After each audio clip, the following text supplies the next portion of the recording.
कभी सोचा आपने कोई जमीन खरीदी, बयाना भी दे दिया, हाँ जी। और फिर बेचने वाला ऐन मौके पर मुकर गया, हाँ, ये तो होता है। और फिर आपने सोचा चलो केस करते हैं, पर किसी न किसी वजह से देर हो गई मुकदमा फाइल करने में, काफी देर। तो सवाल यह है कि क्या सिर्फ देर होने से आपका दावा हमेशा के लिए चला जाता है? ये जमीन के सौदों में अक्सर सुनने को मिलता है ना। बिल्कुल। और ये जो देरी है ना, जिसे कानूनी भाषा में लिमिटेशन या परिसीमा कहते हैं, ये अक्सर मतलब बड़े झगड़ों की जड़ होती है। कानून में टाइम पर एक्शन लेना बहुत बहुत जरूरी है। सही बात है। वरना आपका सही दावा भी हाथ से निकल सकता है। और आज हम इसी उलझन पर थोड़ी बात करेंगे। गुजरात हाई कोर्ट का एक रीसेंट फैसला है चंद्रभूषण रामानंद सिंह बनाम नीलाबेन डीओ भोगीलाल बी पटेल। हाँ, 22 अगस्त 2025 का। हाँ, और ये फैसला सीधा इसी देरी वाले सवाल से जुड़ा है। बिल्कुल, ये केस एक एग्रीमेंट टू सेल ATS उसको लागू करवाने के लिए केस फाइल करने की जो टाइम लिमिट होती है, और क्या एक चलते हुए केस में बाद में कोई अमेंडमेंट मतलब कोई बदलाव किया जा सकता है, इन्हीं सब मुद्दों के आसपास घूमता है। और हमारा सोर्स भी सीधा हाई कोर्ट का जजमेंट ही है, तो हम सीधे फैक्ट्स और लीगल पॉइंट्स पर ही रहेंगे जी। तो आज का हमारा मकसद है इस केस की गहराई में जाना, खरीदार और सेलर, उनके मेन आर्ग्यूमेंट्स क्या थे, कोर्ट ने लिमिटेशन एक्ट 1963 खास तौर पर आर्टिकल 54 उसकी व्याख्या कैसे की। हाँ, वो आर्टिकल 54 बहुत जरूरी है इसमें। और आखिर में फैसला क्या हुआ। जो लोग प्रॉपर्टी लॉ कॉन्ट्रैक्ट्स में इंटरेस्ट रखते हैं, उनके लिए एक आखिरी काम की बातचीत हो सकती है। जरूर, तो चलिए शुरू करते हैं। सबसे पहले केस का बैकग्राउंड, वो एग्रीमेंट टू सेल क्या था। ठीक है। फिर देखेंगे कि झगड़ा आखिर शुरू कैसे हुआ, कोर्ट तक कैसे पहुंचा, और हमारा मेन फोकस रहेगा लिमिटेशन एक्ट पर कि क्या वाकई देर हुई थी, कोर्ट का क्या तर्क था, और फिर फैसला और उसका असर। जी चलिए शुरू करते हैं। तो मामला है खरीदार चंद्रभूषण रामानंद सिंह व अन्य और विक्रेता नीलाबेन पटेल व अन्य के बीच। हाँ, इनके बीच 24 मार्च 2003 को एक रजिस्टर्ड एग्रीमेंट टू सेल मतलब ATS हुआ। हाँ, पर इसमें एक पेंच था। इससे ठीक पहले नवंबर 2002 में भी एक एग्रीमेंट हुआ था जो कैंसिल करना पड़ा। अच्छा, क्यों? क्योंकि सेलर्स के ही वकील मतलब सॉलिसिटर, उन्होंने बताया कि भाई इस जमीन पर शायद पहले से किसी और का भी क्लेम हो सकता है सेलर्स ने पहले भी किसी से बेचने का वादा कर दिया हो। ओहो, मतलब टाइटल क्लियर नहीं था शुरू में। हाँ। तो फिर ये जो नया वाला एग्रीमेंट हुआ 24 मार्च 2003 का, उसमें इस बारे में कुछ लिखा होगा जरूर। हाँ, बिल्कुल। उसमें क्लॉज नंबर 4 बहुत अहम था। उसमें साफ लिखा था कि सेलर्स को शुरू में 3 महीने का टाइम था, उसके अंदर अंदर जमीन का टाइटल एकदम क्लियर करवाना होगा। मतलब पिछले सारे झमेले खत्म करने होंगे। ठीक। और ये भी लिखा था कि जब तक टाइटल क्लियर नहीं होता तब तक ये एग्रीमेंट चलता रहेगा, वैलिड रहेगा, और जैसे ही टाइटल क्लियर होगा सेलर्स जो है वो बायर के नाम सेल डीड कर देंगे। शर्तें तो ठीक लग रही है। फिर मतलब झगड़ा कहाँ से शुरू हुआ? झगड़ा शुरू हुआ करीब 3 महीने बाद ही। 26 जून 2003 को बायर्स ने सेलर्स को एक लीगल नोटिस भेजा। कहा कि भाई अब सेल डीड कर दो वरना हम कोर्ट जाएंगे स्पेसिफिक परफॉर्मेंस के लिए। स्पेसिफिक परफॉर्मेंस यानी एग्रीमेंट को जबरदन लागू करवाने के लिए? हाँ, बिल्कुल। तो सेलर्स का क्या जवाब आया? सेलर्स ने जवाब दिया 5 अगस्त 2003 को अपने वकील के जरिए, और इस जवाब ने मतलब पूरा मामला ही पलट दिया। कैसे? उन्होंने न सिर्फ सेल डीड करने से साफ मना कर दिया, बल्कि ये तक कह दिया कि भाई ऐसा कोई एग्रीमेंट हुआ ही नहीं है। अरे, एग्रीमेंट से ही इनकार? हाँ, ये तारीख 5 अगस्त 2003, ये याद रखिएगा, ये आगे बहुत काम आएगी। ठीक है, तो इनकार तो हो गया 2003 में, पर यहाँ एक अजीब सी बात हुई ना। बायर्स ने इनकार के फौरन बाद स्पेसिफिक परफॉर्मेंस का केस नहीं डाला। उन्होंने करीब 3 साल इंतजार किया और फिर 3 अप्रैल 2006 को एक सिविल सूट फाइल किया। जी। लेकिन उसमें भी उन्होंने ये नहीं मांगा कि सेल डीड करवाई जाए। जी। अजीब है, उन्होंने सिर्फ ये कहा कि कोर्ट सेलर्स को डायरेक्शन दे कि वो टाइटल क्लियर करें। ये थोड़ा मतलब अटपटा नहीं लगता? अटपटा ही नहीं, कानूनी तौर पर काफी रिस्की कदम था ये, और इसका असर भी दिखा। सेलर पार्टी ने फौरन अपने जवाब में जो उन्होंने 21 अप्रैल 2006 को दिया, उसमें कहा कि जब बायर ने मेन रिलीफ यानी स्पेसिफिक परफॉर्मेंस मांगा ही नहीं है तो ये केस चलाने लायक ही नहीं है, कोई कॉज ऑफ एक्शन ही नहीं बनता। अच्छा, और निचली अदालत ने क्या कहा? ट्रायल कोर्ट ने भी बायर्स को एक तरह से झटका ही दिया। 9 सितंबर 2009 को उनकी एक अर्जी थी जिसमें उन्होंने अंतरिम रोक मतलब इंजंक्शन मांगा था, वो खारिज कर दी। खारिज कर दी? क्यों? कोर्ट ने स्पेसिफिक रिलीफ एक्ट की धारा 41H का हवाला दिया। उसका मतलब ये है कि अगर आपके पास कोई सीधा और असरदार कानूनी रास्ता है, जैसे कि स्पेसिफिक परफॉर्मेंस, तो आप सिर्फ रोक लगाने जैसी मतलब कमजोर राहत नहीं मांग सकते। अच्छा। कोर्ट ने इशारों में ये भी कहा कि भाई आप स्पेसिफिक परफॉर्मेंस का केस क्यों नहीं लाते। तो लगता है बायर्स को थोड़ी अकल आई, फिर अपनी गलती का एहसास हुआ शायद, क्योंकि इसके फौरन बाद 26 अक्टूबर 2009 को उन्होंने अपने केस में बदलाव करने के लिए अर्जी दी, एग्जिबिट 28। हाँ, अमेंडमेंट एप्लीकेशन। जी, इसमें उन्होंने 2 मेन चीजें जोड़ी। पहली कि कोर्ट सेलर्स को ATS के हिसाब से सेल डीड करने का ऑर्डर दे, यानी स्पेसिफिक परफॉर्मेंस, जो पहले नहीं मांगा था। हाँ, और दूसरी एक ऑल्टरनेटिव मांग कि अगर स्पेसिफिक परफॉर्मेंस नहीं मिल सकता तो कम से कम उनकी दी हुई बयाना रकम, अर्नेस्ट मनी, वो ब्याज के साथ वापस दिलाई जाए। अच्छा। और ये भी कहा कि ये जो बयाना रकम है, इसे ट्रांसफर ऑफ प्रॉपर्टी एक्ट 1882 की धारा 55(6)B के तहत जमीन पर एक कानूनी भार मतलब चार्ज माना जाए। ओके। तो आखिरकार मामला घूम फिर कर आ गया स्पेसिफिक परफॉर्मेंस और सबसे जरूरी टाइम लिमिट यानी लिमिटेशन पर। अब समझते हैं कि लिमिटेशन वाला पेज आखिर था क्या। बिल्कुल, यहाँ सारा खेल टिका था लिमिटेशन एक्ट 1963 के आर्टिकल 54 पर। हाँ, ये आर्टिकल किसी कॉन्ट्रैक्ट को लागू करवाने यानी स्पेसिफिक परफॉर्मेंस के लिए केस फाइल करने की टाइम लिमिट बताता है, और वो है 3 साल। 3 साल।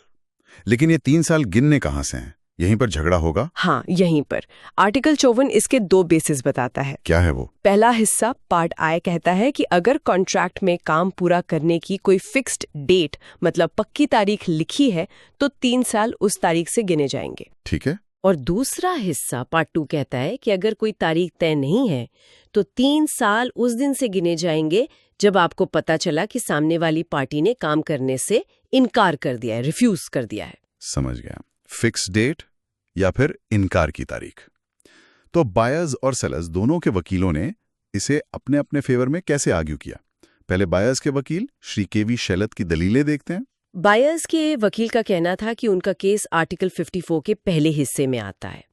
उनके हिसाब से ATS में परफॉर्मेंस की फिक्स डेट असल में टाइटल क्लियर होने वाली घटना पर डिपेंडेंट थी, मतलब कंटिंजेंट थी। अच्छा, घटना पर। हाँ, और वो घटना हुई 8 अप्रैल 2009 को, जब किसी तीसरे पार्टी का केस वापस हुआ और मान लिया गया कि टाइटल अब क्लियर है। तो उनके हिसाब से 2009 में डेट फिक्स हुई। हाँ, इसलिए परफॉर्मेंस का टाइम वहीं से शुरू हुआ और 26 अक्टूबर 2009 को स्पेसिफिक परफॉर्मेंस मांगने की जो अर्जी दी गई वो 3 साल की लिमिट के अंदर थी। उन्होंने कोई केस लॉ भी दिया इसके सपोर्ट में? हाँ, उन्होंने एक पुराना केस रमजान बनाम श्रीमती हुसैनी 1990 का उसका हवाला दिया।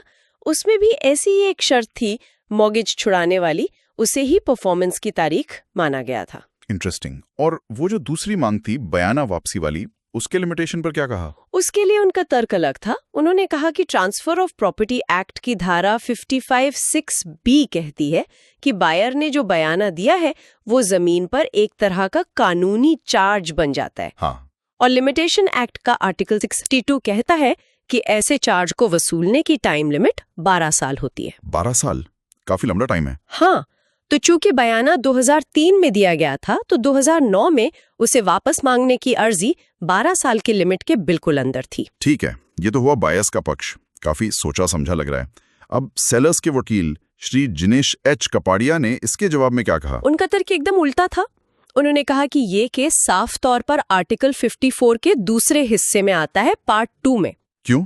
क्योंकि ATS में सेल डीड करने के लिए कोई कैलेंडर की तारीख मतलब कोई स्पेसिफिक डेट तय नहीं थी, और काम करने से इनकार वो तो उनके क्लाइंट्स ने 5 अगस्त 2003 को ही साफ साफ कर दिया था और बायर्स को पता भी चल गया था। हाँ, वो जवाब तो मिला था उन्हें। तो बस वहीं से 3 साल की गिनती शुरू होनी चाहिए थी। तो उनके हिसाब से लिमिटेशन कब खत्म हो गई? उनके मुताबिक 5 अगस्त 2003 से 3 साल हुए 5 अगस्त 2006 को, जबकि स्पेसिफिक परफॉर्मेंस की मांग वाली अर्जी कब आई?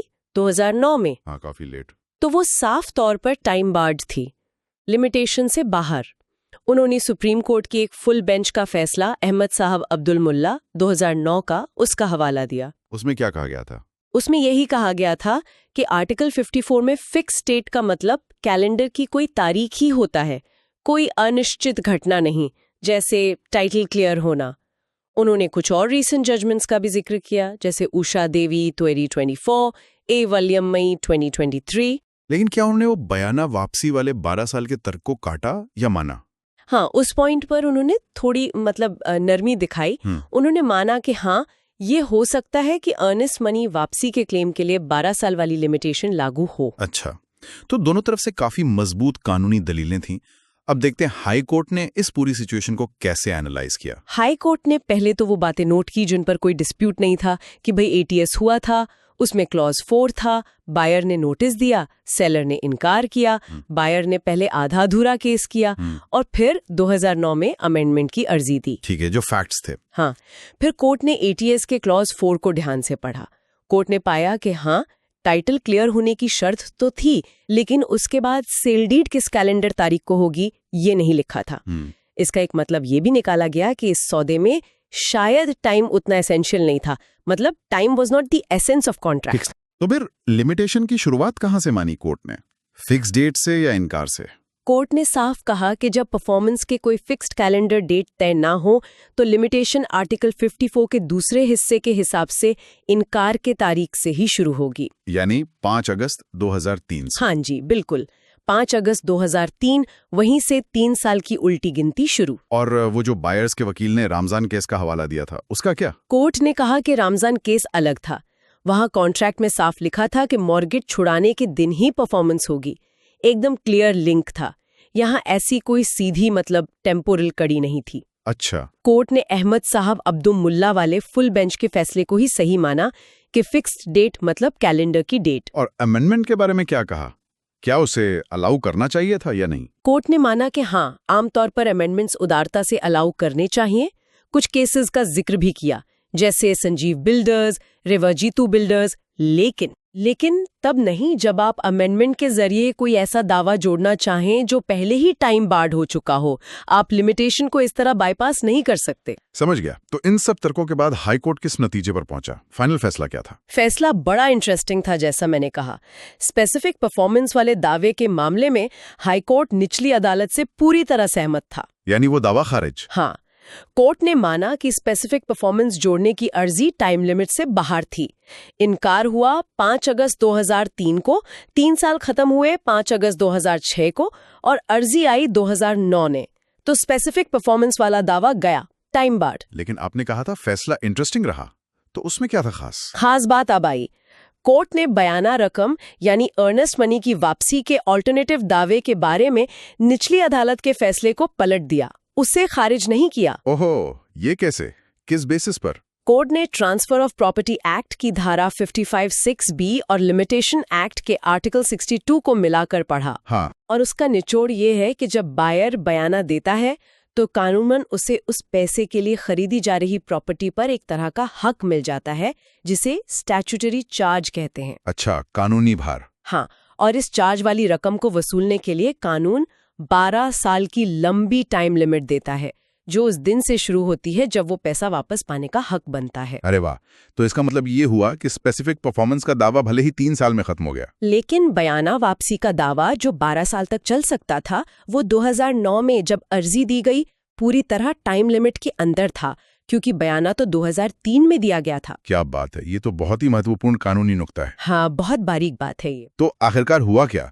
बायर्स की जो रिट पिटिशन थी हाई कोर्ट में, उसका क्या नतीजा निकला? उनकी रिट पिटिशन पार्टली अलाउ हुई, मतलब आंशिक रूप से स्वीकार की गई। अच्छा। निचली अदालत का वो ऑर्डर जिसमें पूरी अमेंडमेंट अर्जी खारिज कर दी थी, उसे पार्टली सेट असाइड कर दिया गया, यानी आंशिक रूप से रद्द कर दिया गया। और बायर्स को क्या मिला? बायर्स को अपने केस में अमेंडमेंट करने की इजाजत मिल गई, लेकिन सिर्फ बयाना रकम जो 12 लाख रुपए थी और उस पर ब्याज की वापसी का ऑल्टरनेटिव दावा शामिल करने के लिए और केस का वैल्यूएशन बदलने के लिए। स्पेसिफिक परफॉर्मेंस के लिए नहीं, स्पेसिफिक परफॉर्मेंस के लिए नहीं। वो चैप्टर क्लोज्ड। और सेलर्स को इस बदले हुए केस मतलब अमेंडेड प्लेंट के खिलाफ अपना नया जवाब एडिशनल रिटन स्टेटमेंट फाइल करने का मौका दिया गया। और अब केस वापस निचली अदालत में जाएगा। हाँ, और निचली अदालत को निर्देश दिया गया कि अब वे केस को आगे बढ़ाएं और सिर्फ बयाना रकम वापसी वाले इशू पर मेरिट्स के आधार पर कानून के मुताबिक फैसला करें। तो ये था पूरा मामला और उसका दिलचस्प नतीजा। अगर हम इससे कुछ मुख्य सबक निकालें तो पहला तो ये है, जैसा आपने भी कहा, कि खासकर स्पेसिफिक परफॉर्मेंस जैसे मामलों में वक्त पर कानूनी कदम उठाना कितना जरूरी है। बिल्कुल, देरी बहुत महंगी पड़ सकती है। दूसरा, लिमिटेशन एक्ट का आर्टिकल 54 कैसे लागू होगा ये इस बात पर डिपेंड करता है कि आपके एग्रीमेंट में परफॉर्मेंस की कोई पक्की कैलेंडर डेट लिखी है या नहीं। हाँ, अगर नहीं लिखी है तो इनकार की तारीख बहुत क्रिटिकल हो जाती है, वहीं से काउंटडाउन शुरू। सिर्फ किसी घटना के भरोसे रहना, जैसे टाइटल क्लियर होना, वो रिस्की है जब तक उससे बिल्कुल साफ तौर पर डेट से जोड़ा ना गया हो। सही। और तीसरा सबक ये भी है कि अगर आपका एक मेन दावा जैसे स्पेसिफिक परफॉर्मेंस टाइम लिमिट की वजह से चला भी जाए तो भी हो सकता है कि कोई दूसरा दावा, जैसे यहाँ बयाना वापसी, वो अभी भी जिंदा हो। हाँ, क्योंकि उसके लिए शायद अलग कानून और अलग लंबी टाइम लिमिट हो सकती है, जैसे यहाँ 12 साल उस स्टैट्यूटरी चार्ज की वजह से। सुनने वालों के लिए इसका क्या मतलब है? यही कि कॉन्ट्रैक्ट बनवाते समय, खासकर प्रॉपर्टी के मामलों में, हर क्लॉज, हर टाइमलाइन बहुत साफ साफ लिखवाएं। बिल्कुल, कोई अस्पष्टता न रहे, वरना बाद में सालों तक केस चलता रह सकता है। हाँ, और ये भी कि अगर कभी ऐसी नौबत आए कि आपका मेन क्लेम देरी की वजह से कमजोर पड़ रहा हो तो हिम्मत ना हारें। हो सकता है कोई ऑल्टरनेटिव रास्ता, कोई दूसरा क्लेम अभी भी खुला हो। सही।